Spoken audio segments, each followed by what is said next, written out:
Cricket से जुड़ी हर update के लिए हमारे all in one YouTube channel को सब्सक्राइब कीजिए और बगल के नोटिफिकेशन बेल को जरूर दबाएं।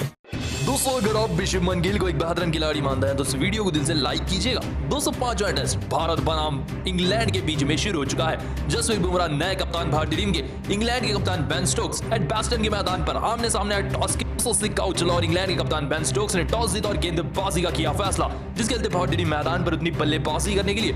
दोस्तों शुरुआत की बात करें तो भारतीय टीम की शुरुआत खराब दिलाई चेतेश्वर पुजारा और शुभमन गिल ने मिलकर।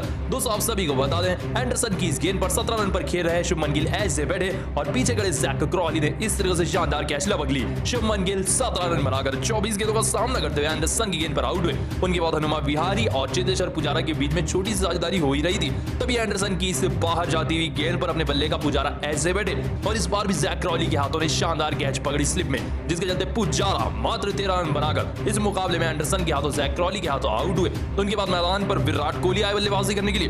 दोस्तों विराट कोहली और हनुमा विहारी बल्लेबाजी कर ही रहे थे कि उतने में 20 ओवर होने के चलते अंपायर ने लंच का फैसला किया। तो उसी के साथ मैदान पर बारिश भी आना शुरू हो गई, जिसके चलते लंच और बारिश साथ में आ गए। विराट कोहली फिलहाल 1 रन पर नाबाद है और हनुमा विहारी 14 रन पर नाबाद है, जिसके चलते 52 रन बना चुकी है भारतीय टीम 2 विकेट के नुकसान पर और दोनों ही विकेटें एंडरसन ने ले ली है। फिलहाल मैदान पर कवर्स है, पूरी तरह से बारिश आ रही है एडबास्टन के मैदान पर। अब देखते हैं वापस से मुकाबला कब शुरू होता है बारिश के रुकने के बाद। दोस्तों आपको क्या लगता है, क्या विराट कोहली आज के मुकाबले में शतक लगा पाएंगे या नहीं? इसका जवाब हमें कमेंट में एक बार जरूर बताते हुए। दोस्तों आ चुकी है सबसे बड़ी खबर, भारतीय टीम के नए कप्तान की घोषणा हो चुकी है।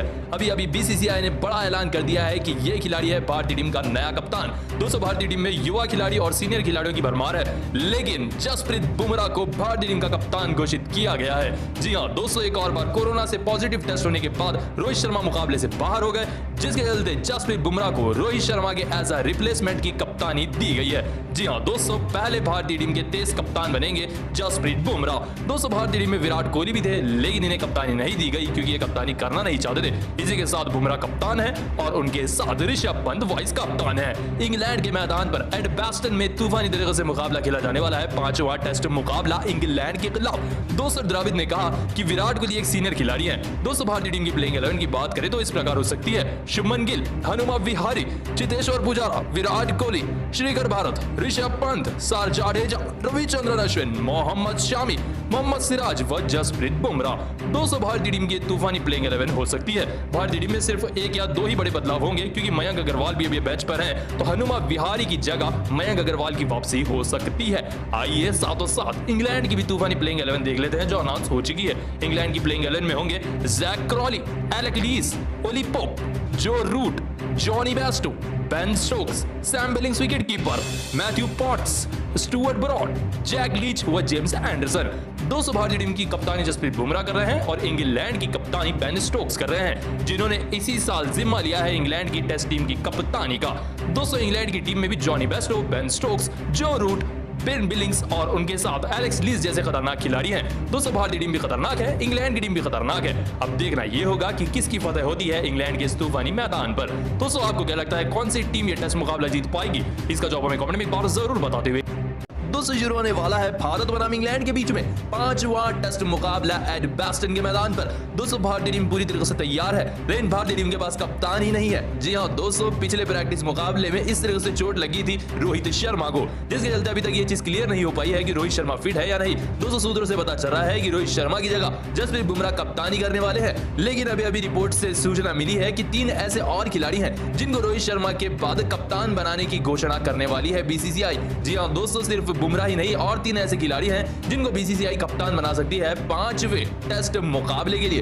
दोस्तों बुमराह अकेले ऐसे नहीं है जिन्हें कप्तान बनने का मौका मिल सकता है। भारतीय टीम के मध्य क्रम में विराट कोहली, श्रेयस अय्यर, पुजारा, ऋषभ पंत जैसे खिलाड़ी हैं, तो गेंदबाजों में बुमराह, शामी, ठाकुर, सिराज, उमेश जैसे खतरनाक गेंदबाज हैं। ऑलराउंडर में अश्विन और जडेजा हैं और यही 11 खिलाड़ी हम सभी को देखने को मिलेंगे प्लेइंग 11 में। लेकिन कप्तानी की बात करें तो ऋषभ पंत सबसे पहले कंटेंडर है कप्तानी के लिए। अब ज्यादा लोगों का सवाल है कि विराट कोहली कप्तान नहीं बन सकते? जी हाँ, विराट कोहली को कप्तान नहीं बनाया जा रहा है। दोस्तों रोहित शर्मा की जगह लेने वाले फिलहाल की लिस्ट में 3 खिलाड़ी हैं, जिनमें सबसे पहला नाम आ रहा है जसप्रीत बुमराह, जो 5वें टेस्ट में कप्तान बन सकते हैं, या फिर रविचंद्रन अश्विन या फिर ऋषभ पंत। जी हाँ दोस्तों, जसप्रीत बुमराह, रविचंद्रन अश्विन और ऋषभ पंत। इन तीनों ही खिलाड़ियों में से कल सुबह बीसीसीआई अनाउंस करेगी कि कौन सा खिलाड़ी बनेगा भारतीय टीम का कप्तान। आज शाम तक भी बीसीसीआई अनाउंस करने वाली नहीं है कि कौन होगा रोहित शर्मा का जगह कप्तान, क्योंकि राहुल द्रविड़ ने बात साफ कर दी है कि अभी 2 टेस्ट बाकी हैं रोहित शर्मा के, उसके बाद घोषित होगा ऋषभ पंत कप्तान होंगे या फिर बुमराह। दोस्तों आपको क्या लगता है, क्या विराट कोहली कप्तान बनाना चाहिए नहीं? इसका जवाब हमें कमेंट में एक बार जरूर। दोस्तों हमारी भारतीय टीम ने आयरलैंड के मैदान पर इतिहास रच दिया है। समाप्त हो चुका है आयरलैंड बनाम भारत का तूफानी टॉर,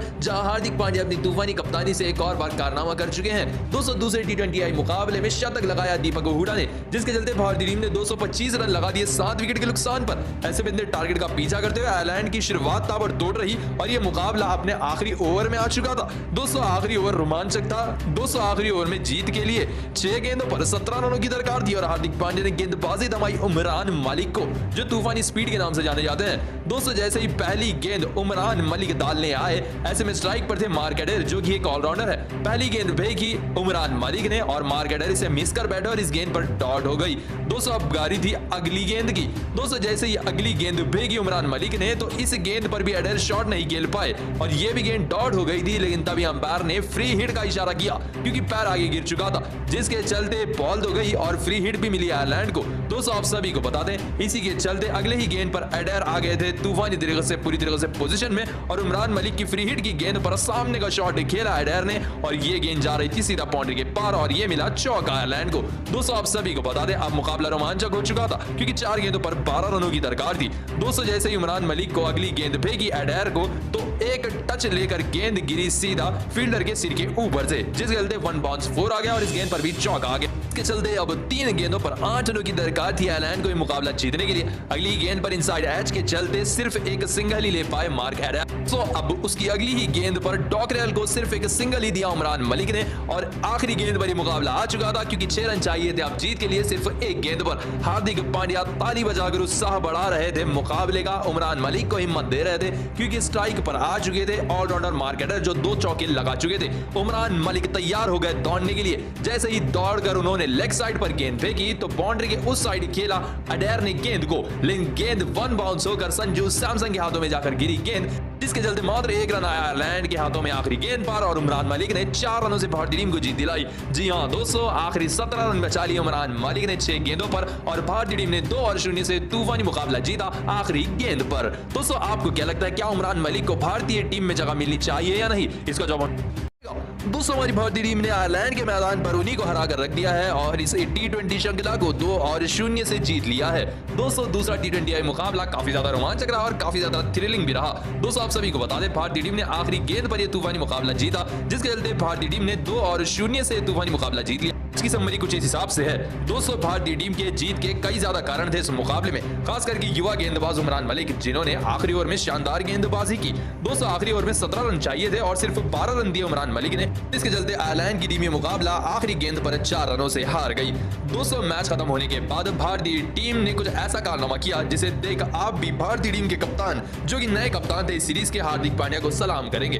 दोस्तों आप सभी को बता दें, मैच समाप्त हो गया, अब प्रेजेंटेशन का वक्त था। हार्दिक पांड्या बात करने गए कॉन्फ्रेंस में, तो वहीं उन्होंने हाथ मिलाया कोच VVS लक्ष्मण से, जो पहली बार अपनी कोचिंग भी कर रहे थे भारतीय टीम की। वहीं 2-3 और स्टाफ मेंबर से हार्दिक पांड्या ने बात की, ट्रॉफी वहां से ली और ट्रॉफी लाकर पूरे प्लेयरों के हाथ में दी और प्लेयरों ने भी लेकर उसे नीचे इस तरीके से रख दिया और सभी लोग वापस से सेलिब्रेट करना शुरू कर गए। जी हां दोस्तों, सभी खिलाड़ियों ने ट्रॉफी नीचे रखकर शानदार तरीके से सेलिब्रेशन किया और साइड में जाकर खड़े होकर रह गए हमारे हार्दिक पांड्या। दोस्तों हार्दिक पांड्या ने सेलिब्रेट नहीं किया क्योंकि उनका मानना था कि ट्रॉफी युवा लोगों को काफी ज्यादा इंस्पायर करती है, जिसके चलते हार्दिक पांड्या ने फैसला किया कि वो उमरान मलिक के हाथ में ट्रॉफी दें, जिसके चलते उमरान मलिक ने फोटोग्राफ्स भी लिए। दोस्तों भारतीय टीम की जीत के मुख्य कारण थे दीपक हुडा, जिनके शतक ने भारतीय टीम को 200 से ज्यादा रन तक पहुंचा दिया था और इन्हीं को प्लेयर ऑफ द मैच और प्लेयर ऑफ द सीरीज का अवार्ड दिया गया। भारतीय टीम ने शानदार तरीके से 2 और 0 से सीरीज को अपने नाम किया, जिसके चलते भारतीय टीम के युवा खिलाड़ियों ने इतिहास रचते हुए आयरलैंड की टीम को उन्हीं के मैदान पर हरा कर रख दिया है। हार्दिक पांड्या ने कप्तान बनते हुए पहली सीरीज जीती, VVS लक्ष्मण ने कोच होते हुए पहली सीरीज जीती। दोस्तों आपको क्या लगता है, क्या हुडा को भारतीय टीम में मौका मिलना चाहिए या नहीं? का जवाब हमें कमेंट में एक बार जरूर बता दें। दोस्तों समाप्त हो चुका है भारत बनाम आयरलैंड का दूसरा टी20 मुकाबला। तो आइए आप सभी को बताते हैं तूफानी हाईलाइट। दोस्तों शॉर्ट में आप सभी को तूफानी हाईलाइट्स बताते हैं इस मुकाबले की। टॉस जीतकर पहले बल्लेबाजी करने का फैसला किया था हार्दिक पांड्या ने। भारतीय टीम की तरफ से इस तूफानी शतक लगाया था इस मुकाबले में दीपक हुडा ने, जिन्होंने इस मुकाबले में 104 रनों की तूफानी पारी खेली थी 57 गेंदों में। उनके बाद दूसरे बेहतरीन स्कोरर रहे इस मुकाबले के संजू सैमसन, जिन्होंने 77 रनों की तूफानी पारी खेली थी 42 गेंदों में। इन दोनों ही बल्लेबाजों की भारतीय टीम की तरफ से तूफानी बल्लेबाजी के चलते भारतीय टीम ने 225 रन लगा दिए थे 7 विकेट के नुकसान पर। ऐसे में इन्हें टारगेट का पीछा करते हुए आयरलैंड की भी शुरुआत अच्छी रही थी। स्टार्लिंग्स 40 रन बनाकर आउट हो गए थे और उनके तूफानी कप्तान बारबील इन तूफानी बल्लेबाजी कर रहे थे और ये भी 60 रन बनाकर 37 गेंदों का सामना करते तूफानी बल्लेबाजी कर आउट हुए। दोस्तों मध्य क्रम में हैरी टेक्टर ने 39 रनों की तूफानी पारी खेली और मैच को फिनिश करने का जिम्मा डॉक रियाल ने उठाया। इन्होंने 34 रनों की नाबाद पारी खेली और इनके साथ बल्लेबाजी कर रहे थे 23 रन पर मार्क एडर। दोस्तों मुकाबला अपने अंतिम चरणों पर आ चुका था। आखिरी एक गेंद पर 6 रनों की दरकार थी आयरलैंड को जीतने के लिए। जी हां दोस्तों, उमरान मलिक को गेंद थमाई थी आखिरी ओवर में हार्दिक पांड्या ने। एक गेंद पर 6 रनों की दरकार थी। दोस्तों स्ट्राइक पर तूफानी बल्लेबाज एडर थे। दोस्तों आप सभी को बता दें उमरान मलिक दौड़ कर आए आखिरी गेंद डालने के लिए। दोस्तों उमरान मलिक ने जैसे ही आखिरी गेंद सामने की तरफ फेंकी तो एडर ने बड़ा शॉट तो खेला, लेकिन गेंद छक्के को ना जा पाई। एक बाउंस होकर संजू सैमसन के हाथों में जाकर गिरी गेंद, जिसके चलते इस गेंद पर सिर्फ 2 रन ही आए, जिसके चलते इस मुकाबले में हार्दिक पांड्या की टीम ने तूफानी मुकाबला जीत लिया। जी हां दोस्तों, इस तूफानी मुकाबले को भारतीय टीम ने जीत लिया 4 रनों से, जिसके चलते भारतीय टीम ने तूफानी मुकाबला जीत लिया और दीपक हुडा को मैन ऑफ द मैच और मैन ऑफ द सीरीज का अवार्ड भी दिया गया। साथ ही 2-0 से भारतीय टीम ने तूफानी सीरीज को अपने नाम किया। दोस्तों आपको कैसी लगी भारतीय टीम की ये शानदार जीत? इसका जवाब हमें कमेंट में एक बार जरूर बता दीजिएगा। दोस्तों भारत बनाम आयरलैंड के बीच में शुरू हो चुका है डबलिन के मैदान पर आयरलैंड पर दूसरा टी20 मुकाबला। दोस्तों टॉस की बात करें तो हार्दिक पांड्या ने फिर से टॉस जीता और इस बार बल्लेबाजी का किया फैसला। पिच को मद्देनजर रखते हुए संजू सैमसन और ईशान किशन सलामी बल्लेबाज बनकर आए। दोस्तों आप सभी को बता दें जैसी शुरुआत भारतीय टीम को चाहिए थी वैसी शुरुआत इस बार नहीं दिला पाई भारतीय टीम। दोस्तों खतरनाक बल्लेबाज ईशान किशन पहले तो इस जगह से अपने बल्ले का आगे बढ़कर एज दे बैठे, जिसके चलते पीछे विकेट कीपर ने शानदार कैच लपक ली, जिसके चलते इस मुकाबले में किशन मात्र 3 रन बनाकर एडर की गेंद पर टक्कर को अपनी कैच देकर आउट हुए। दोस्तों उनके बाद मैदान पर 30 नंबर पर दीपक हुडा बल्लेबाजी करने आए और उनका साथ दे रहे थे पहले सलामी बल्लेबाज संजू सैमसन। दोनों के बीच में बेहतरीन साझेदारी हुई। दोनों की मैदान पर तूफानी बल्लेबाजी के चलते भारतीय टीम 131 रन पर पहुंच गया और संजू सैमसन ने सिर्फ 30 गेंदों पर अपना तूफानी अर्धशतक भी पूरा कर लिया। दोस्तों उनके साथ दीपक हुडा ने भी अपना तूफानी अर्धशतक पूरा किया और दोनों के बीच में 100 रनों की साझेदारी हो चुकी थी। लेकिन उसके बाद ठीक इस तरह से बोल्ड होकर रह गए संजू सैमसन यॉर्कर गेंद पर अदायर की, जिसके चलते संजू सैमसन 77 रन बनाकर 41 गेंदों का सामना करते बोल्ड हुए। दोस्तों इनके बाद तूफानी बल्लेबाजी की दीपक हुडा ने। दोस्तों जो गलती संजू सैमसन ने की थी वो गलती दीपक हुडा ने नहीं की और अपने अर्धशतक को शतक में बदल दिया।